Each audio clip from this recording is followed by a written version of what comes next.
Hi friends, Tamil புத்தாண்டுக்கு செய்கிற மாதிரியான சிம்பிளான வெஜ் வாழை இலை விருந்து எப்படி செய்யறதுன்னு தான் இன்னைக்கு நான் உங்ககிட்ட ஷேர் பண்ண போறேன். Welcome to Rahana's kitchen. வாழை இலை விருந்துனாலே ஃபர்ஸ்ட் நம்ம ஸ்வீட் தான் வைப்போம். அதுக்கு நான் வெற்றிலை பாயாசம் செய்தேன். இந்த வெற்றிலை பாயாசம் ஏற்கனவே நம்ம சேனல்ல வீடியோ அப்லோடும் பண்ணியிருக்கேன். அதனுடைய லிங்க் நான் டிஸ்கிரிப்ஷன் பாக்ஸ்ல தரேன், வேணுன்றவங்க செக் பண்ணிக்கிங்க. அடுத்து காய்கறிகளை சேர்த்த சாம்பார் குயிக்கா எப்படி வைக்கலான்னு பார்க்கலாம் வாங்க. அதுக்கு அரை கப் அளவுக்கு துவரம் பருப்பு, அதாவது 100 துவரம் பருப்பு ஒரு குக்கர் பேன்ல சேர்த்து விட்டுருக்கேன். பருப்பை நல்லா வாஷ் பண்ணி எடுத்துக்கிட்டு எந்த கப்ல நம்ம பருப்பு எடுத்தோமோ அதே கப்பால 2.5 கப் அளவுக்கு தண்ணியை சேர்த்து விட்டுக்கலாம். அது கூடவே அரை டீஸ்பூன் மஞ்சள்தூள், 1 டீஸ்பூன் எண்ணெயை விட்டு ஒரு கிளறி விட்டுட்டு குக்கர் பேனை மூடி விட்டுக்கலாம். 4 விசில் வர வரைக்கும் குக் பண்ணி விட்டுக்கலாம்.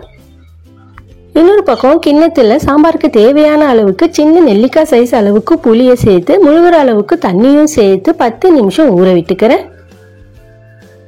4 விசில் வந்ததுக்கு அப்புறம் அடுப்பை ஆஃப் பண்ணி விட்டுக்குங்க.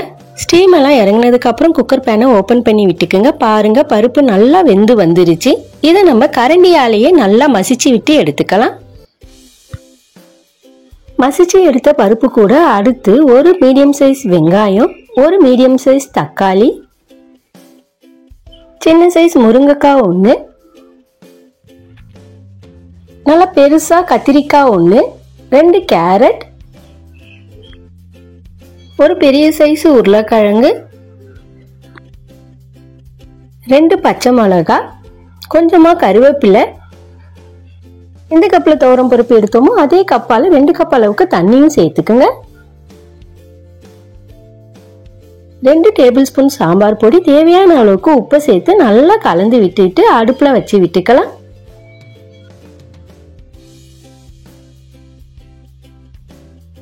சாம்பார் கொதி வரட்டுங்க. சாம்பார் ஒரு கொதி வந்ததுக்கு அப்புறம் புளி கரைசலை அதுல சேர்த்து விட்டுக்கலாம். நல்லா கலந்து விட்டுட்டு குக்கர் பேனை மறுபடியும் கவர் பண்ணி விட்டுட்டு ஒரே ஒரு விசில் வர வரைக்கும் குக் பண்ணி விட்டுக்குங்க. அடுத்து ஸ்டீம் எல்லாம் நல்லா இறங்கினதுக்கு அப்புறம் குக்கரை ஓபன் பண்ணி விட்டுக்கலாம். ஒரு கிளறி விட்டுட்டு மறுபடியும் அடுப்பை ஆன் பண்ணி விட்டுக்கலாம். 2-3 மாங்காய் துண்டுகளை சேர்த்து ஒரு கிளறி விட்டுட்டு மறுபடியும் சில நொடிகளுக்கு கொதிக்க விட்டுக்கலாம். சில நொடிகளுக்கு அப்புறம் ஒரு கிளறி விட்டுட்டு உப்பு ஒரு தடவை செக் பண்ணிக்கலாம். உப்பு தேவைப்பட்டா மறுபடியும் சேர்த்து ஒரு கிளறி விட்டுட்டு கவர் பண்ணி விட்டுக்கலாம். இன்னொரு பக்கம் பேன்ல 2 டீஸ்பூன் எண்ணெயை விட்டுக்கலாம். எண்ணெய் காஞ்ச உடனே 1 டீஸ்பூன் கடுகு உளுத்தம் பருப்பு, 1 டீஸ்பூன் 2 வரமிளகாய், கொஞ்சம் கருவேப்பிலை, 1/4 டீஸ்பூன் அளவுக்கு பெருங்காயத்தூளை சேர்த்து தாளிச்சு விட்டு சில நொடிகளுக்கு அப்புறம் குக்கர் பேனை ஓபன் பண்ணி விட்டுட்டு நம்ம தாளிச்சு எடுத்த தாளிப்பை அதுல சேர்த்து விட்டுக்குங்க. கடைசியா கொத்தமல்லி தழை தூவி விட்டு அடுப்பை ஆஃப் பண்ணி விட்டுக்கலாம். ஒரு பவுலுக்கு மாத்தி விட்டுக்கலாம். சாம்பார் சூப்பரா ரெடி ஆயிடுச்சுங்க. அடுத்து சட்டுன்னு நல்ல மணக்க ஒரு மிளகு ரசம் செய்ய ஆரம்பிச்சிடலாம்.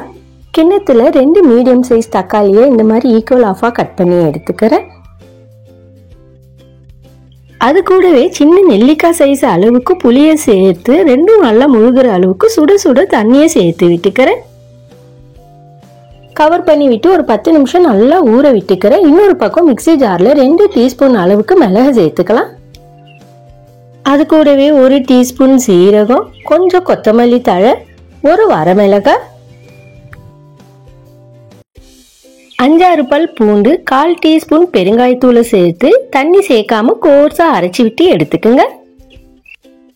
அம்மிக்கல்ல வச்சு நல்லா இடிச்சு எடுத்துக்கிறதா இருந்தாலும் இடிச்சு எடுத்துக்குங்க. எல்லாத்தையும் ஒரு பிளேட்டுக்கு மாத்தி விட்டுக்கலாம். 10 நிமிஷத்துக்கு அப்புறம் நம்ம ஊற வச்சிருக்கிற தக்காளி புளியை நல்லா கையாலேயே பிணைஞ்சி நல்லா கரைச்சி விட்டு எடுத்துக்குங்க. நல்லா கரைச்சி விட்டதுக்கு அப்புறம் அதுல தேங்கி இருக்கிற திப்பிகள் எல்லாத்தையும் தனியா எடுத்து விட்டுட்டு மறுபடியும் அரை கப் அளவுக்கு தண்ணியை சேர்த்து விட்டுக்குங்க. அது கூடவே 1/4 டீஸ்பூன் மஞ்சள்தூள், தேவையான அளவுக்கு உப்பு சேர்த்து நல்லா கலந்து விட்டு ஒரு பக்கம் எடுத்து வச்சுக்கலாம். இன்னொரு பக்கம் பேன்ல 1 டீஸ்பூன் எண்ணெயை விட்டு எண்ணெய் காஞ்ச உடனேயே கொஞ்சம் கடுகு உளுத்தம் பருப்பு, ஒரு வரமிளகாவை சேர்த்து தாளிச்சு விட்டுக்கலாம். எல்லாம் நல்லா பொரிஞ்சதுக்கு அப்புறம் நம்ம அரைச்சி எடுத்துருக்கிற மிளகு சீரகத்தை சேர்த்து லைட்டா வறுத்து விட்டுக்கலாம். அடுப்பை லோ ஃப்ளேம்ல வச்சு வறுத்து விட்டுக்குங்க. அடுத்து நம்ம கரைச்சி எடுத்துருக்கிற தக்காளி புளி கரைசலை சேர்த்து விட்டு அடுப்பை மீடியம் ஃப்ளேம்ல மாத்தி விட்டுக்குங்க. ரசம் ஒரு கொதி வர ஸ்டார்ட் ஆன உடனேயே மேலே கொஞ்சம் கொத்தமல்லி தழையை தூவி விட்டு அடுப்பை ஆஃப் பண்ணி விட்டுக்கு. ஒரு பவுலுக்கு மாற்றி விட்டுக்குங்க. அந்த பேனை லைட்டாக கொஞ்சம் தண்ணி விட்டு ஒரு அலசி அதையும் சேர்த்து விட்டுக்குங்க. ரசம் சூப்பராக ரெடி ஆயிடுச்சுங்க. அடுத்து கேரட் பொரியல். கேரட் பொரியலுக்கு 1/4 கிலோ போல் கேரட்டை எடுத்துக்குங்க. நல்லா வாஷ் பண்ணி விட்டுட்டு டாப்பையும் பாட்டத்தையும் கட் பண்ணி விட்டுட்டு நல்லா துருவி எடுத்துக்குங்க.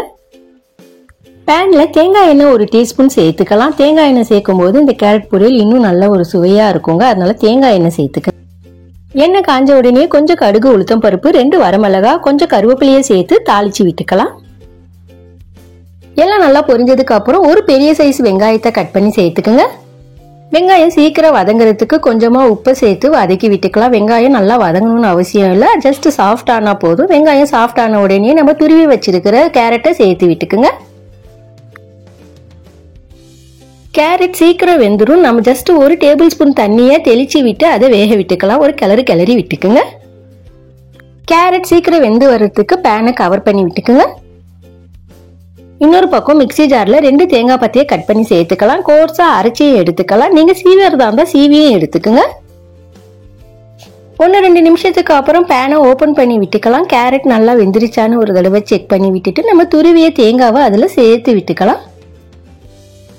அடுப்பை லோ ஃப்ளேம்ல வச்சு சில நொடிகளுக்கு குக் பண்ணதுக்கு அப்புறம் கடைசியா கொத்தமல்லி தழையை தூவி அடுப்பை ஆஃப் பண்ணி விட்டுக்குங்க.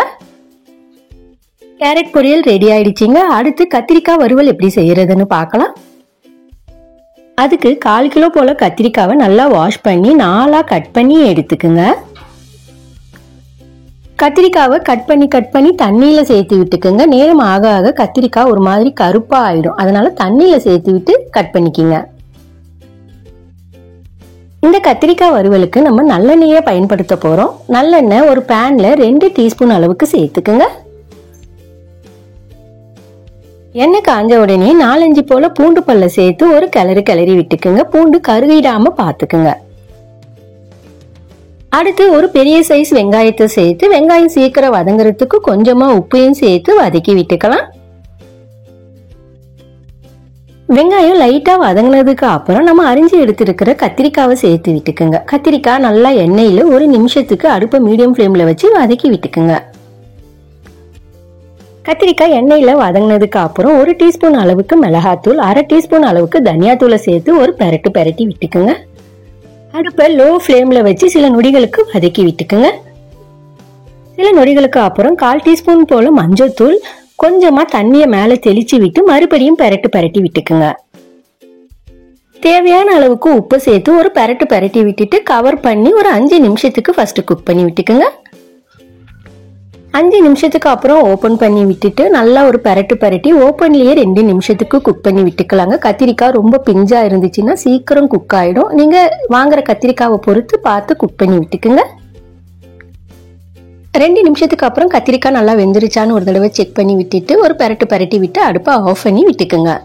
கத்திரிக்காய் வறுவல் ரெடி ஆயிடுச்சுங்க. கடைசியா ஜவ்வரிசி வடை செய்ய ஆரம்பிச்சிடலாம்.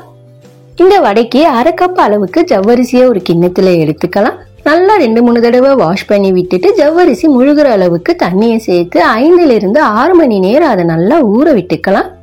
6 மணி நேரத்திற்கு அப்புறம் ஜவ்வரிசியை ஓபன் பண்ணி பாருங்க, நல்லா ஊறி வந்துருச்சு. அதை ஒரு ஸ்ட்ரெயினரை வச்சு நல்லா ஸ்ட்ரெயின் பண்ணி எடுத்துக்கலாம்.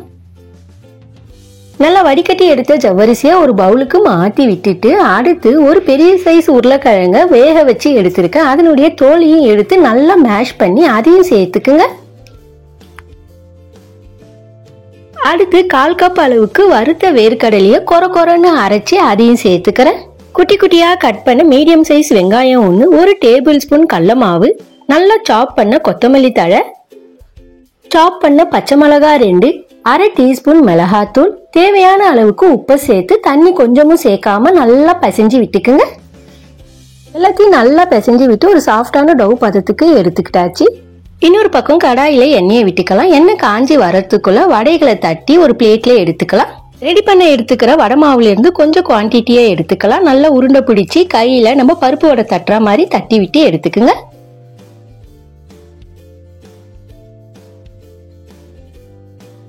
வடைகளை தட்டி ரெடி பண்ணி எடுத்துக்கிட்டாச்சு. எண்ணெயும் காஞ்சி வந்துருச்சு. ஒவ்வொரு வடையா காஞ்ச எண்ணெயில சேர்த்து விட்டுக்கலாம். நம்ம எப்பயும் வடை சுடுற மாதிரி சுட்டி எடுத்துக்கலாங்க. ஒரு பக்கம் வெந்ததுக்கு அப்புறம் திருப்பி விட்டுக்குங்க. மறுபக்கமும் நல்லா ஃப்ரை ஆனதுக்கு அப்புறம் வடையை எடுத்து விட்டுக்குங்க.